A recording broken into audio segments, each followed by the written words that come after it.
Why does no one talk about the C-section shakes? Look, this mother's uploaded this video here saying, I had no idea that having a C-section would cause the worst shakes of my life. Look at her hand there. Her husband had to hold her hand down the whole time.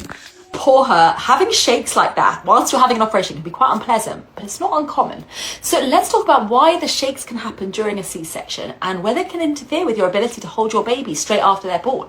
These shakes, also called shivering or tremors, are pretty common after having a C-section. According to this 2022 study, up to 60% of women can actually experience this. So why does it happen?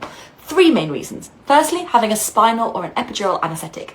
These numb the fibers as well as the pain fibers. They can interfere with your body's ability to perceive and regulate temperature, and that can make it feel like you are cold or even shaky. Next, you'll have a drop in blood pressure, might be a reaction to the anesthetic or the surgery.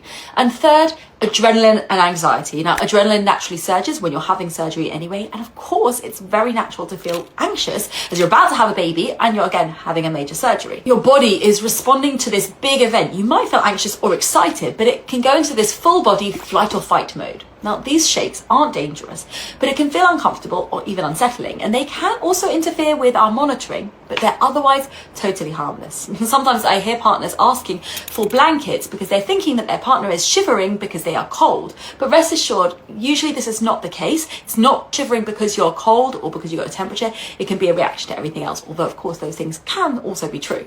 Will you be able to hold your baby during a C-section? Well, yes, you can. Now, most of the time during a C-section, you can hold your baby as soon as they're born. We usually would deliver the baby, take them over for a quick check, dry them off, and bring them over to you.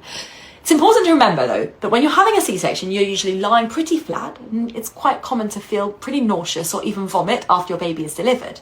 And also, if you're having these intense shakes, it can make holding your baby more challenging. It's totally up to you, but if you do still want to hold your baby whilst your surgery is ongoing, your medical team might be able to help to position your baby safely on your chest while they're continuing to operate in the lower part of your abdomen. But also don't put too much pressure on yourself. If you're feeling too shaky or nauseous, your birth partner can also hold your baby and they can bond with them until you're in a more comfortable position in recovery, sitting more upright. So if you're planning a C-section, don't worry, those shakes are normal, but they can be annoying. So have you got any more questions about what might happen in a C-section? Drop them below.